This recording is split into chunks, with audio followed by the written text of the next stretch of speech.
Hey everyone, it's Flak. Battlefield 5 hasn't exactly embodied the best of the Battlefield franchise. A delayed and staggered release, controversy at launch, and foolish corporate comments have all taken their toll on the player base. Post-launch drama has also tempered any attempts at excitement from fans. The game is admittedly in a bad place, and very few people argue to the contrary. Promised features were cut, bugs crippled the game for weeks, and Elgato Conquest game mode was due out on June 27th. That's over 2 months ago. Due to stability issues, it was postponed, and its release date still remains unknown. 2 more new maps, Lofoten Islands and Provence, have also been delayed and shifted into the first week of September. At some point, there must be a light at the end of this deep, dark tunnel, and the question must be asked, has Battlefield 5 finally hit rock bottom? Based on the available information, I'm hopeful the answer is yes. Battlefield 5 has hit new franchise lows for post-launch support. This isn't only in map count as illustrated by this chart from Redditor Chinaski or Bukowski, but in other, less tangible ways like communication. Just this week, it was revealed the roadmap provided to players for Chapter 4's Tides of War was inaccurate. Players were promised more gadgets and vehicles, and apparently that's not happening due to some miscommunication between the developers and Battlefield 5's marketing team. It is an unfortunate mistake, but seemingly par for the course at this point in time. Several planned features were also scrapped, dragging down soldiers and crash landings for aircraft among them. Additionally, DICE was forced to cut its 5v5 competitive game mode for Battlefield 5. The project had its roots in Battlefield 1's Incursions mode, but has now been killed off completely to free up resources to improve the core game. And while it is exciting that the game will now have more hands on deck, players are right to question the allocation of resources into a small game mode in the first place for a franchise known for its massive 64-player battles. Meanwhile, we still have yet to see any vehicle customization outside of skins, something promised for months but remains somewhere buried in the fog of development. Now, Battlefield 5's cooperative combined arms game mode did actually make it into the game after launch, but it was a far cry from its initial vision. Combating hackers is even proving to be a challenge. Cheating continues to bedevil legitimate players on PC, and particularly in Asian markets. DICE says they continue to work on better, more streamlined solutions, but that's of little consolation to players facing aimbots on a daily basis. On top of all this, DICE is also bleeding developers. Since Battlefield 5's launch, several key producers, programmers, and other employees have left the studio. The most alarming is the departure of Ali Hassoun, who is working on the game's RSP, dubbed Private Games. Hopefully this won't hamper the program's scheduled September arrival. And personally, I don't blame any of these people for looking for a job elsewhere. DICE can't be a pleasant work environment at the moment, and I've read some legitimately worrisome comments on YouTube and Reddit directed at developers who I believe are doing their best to wrestle Battlefield 5 back into the light. In fact, there isn't enough whiskey in the world to get me to do Jeff Braddock's job as community manager. Nevertheless, when employees leave a studio, the outcome is almost always negative, from hindering development to raising questions about office culture. All of the delays, cancellations, and confusion have left the community stunned and dreading further problems. In an open letter to the community, Battlefield 5 senior producer Ryan MacArthur promised the focus remains on bug fixes, stability improvements, creating new content for star player base, and better communication.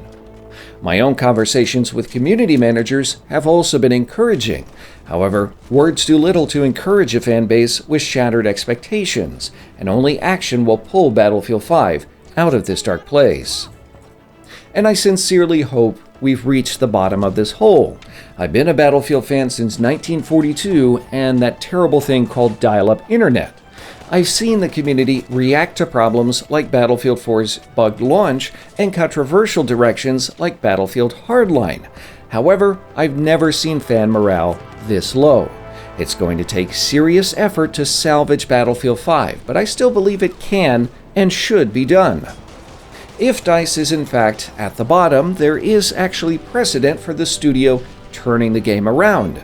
After all, the developers have already clawed their way back from a different debacle, and I'm of course referring to Star Wars Battlefront 2. Battlefront 2 suffered tremendously at launch due to questionable loot boxes perceived by many as pay-to-win. DICE pulled the loot boxes 24 hours before launch, but it was too late, and the damage was done. The game missed sales targets, with many players lamenting the treatment of one of their favorite franchises. Battlefront 2 also saw its fair share of bugs and unfortunate patches, leaving things looking pretty dicey for a while. Like Battlefield 5, post-launch content was slow at first for Battlefront 2, but it's now been rolling out at a steady rate. DICE just announced new maps, a co-op PvE mode, and the oft-requested Clone Commandos are actually coming to Battlefront 2 in the months ahead. A testament to DICE's continued efforts and persistence, Battlefront 2 design director Dennis Branval says player sentiment is climbing every month. During EA's first quarter earnings call this year, CEO Andrew Wilson revealed the company's commitment to Battlefront 2 has enabled them to, quote, build a very strong community over time, end quote. It remains to be seen if the same thing can be done with Battlefield 5. I played both Lofoten Islands and Provence at Gamescom this year, and while they aren't terrible maps, they were built only for smaller game modes like Conquest and Domination. It's not the silver bullet players had hoped for. The majority of Battlefield players play Conquest, which means a good chunk likely won't even play the new maps. If Battlefield 5 is set to rise from the ashes, I believe everything starts with Operation Underground. A reimagining of the classic map Operation Metro, I got hands on this map at EA Play and later again at Gamescom, and it was the highlight of the shows. Operation Underground feels like Metro, albeit with a few changes. There are more flanking routes, and fortifications make a huge difference for defending flags. It was tremendous fun, and it felt like classic Battlefield, something we've largely missed in Battlefield 5. Operation Underground was also encouraging in a different way. It felt polished and actually exceeded my expectations. There were plenty of cool details, from a V1 crashing into the ground at the beginning of a match to a flooding tunnel that made parts of the map harder to access. And these aren't the kinds of details you put in if you're stretched for time, so hopefully it means DICE has the necessary resources to deliver on their remaining promises in 2019. Operation Underground releases in October, and it will go a long way towards swaying disgruntled players, but it's going to take much more to bring the game back from the edge. Another huge takeaway from Gamescom I haven't really seen anybody discuss is Battlefield 5's audio. Sound in the build at Gamescom was perfect. For the first time since launch, I've heard footsteps properly, I could tell direction, and I was able to locate enemies to the degree I've done in previous games. It was tremendously encouraging and will hopefully reduce a significant amount of frustration for players. We're also expecting 3 more maps before the end of the year, all of them tied into Battlefield 5's Pacific Theater. This includes another classic map in Iwo Jima, plus new weapons, gadgets, and vehicles are expected before the end of 2019.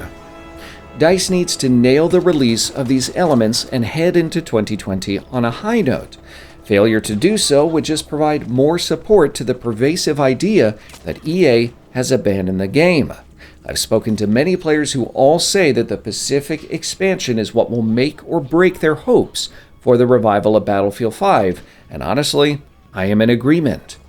In fact, it'd be wise for EA and DICE to completely rebrand Battlefield 5 for the arrival of the Pacific DLC.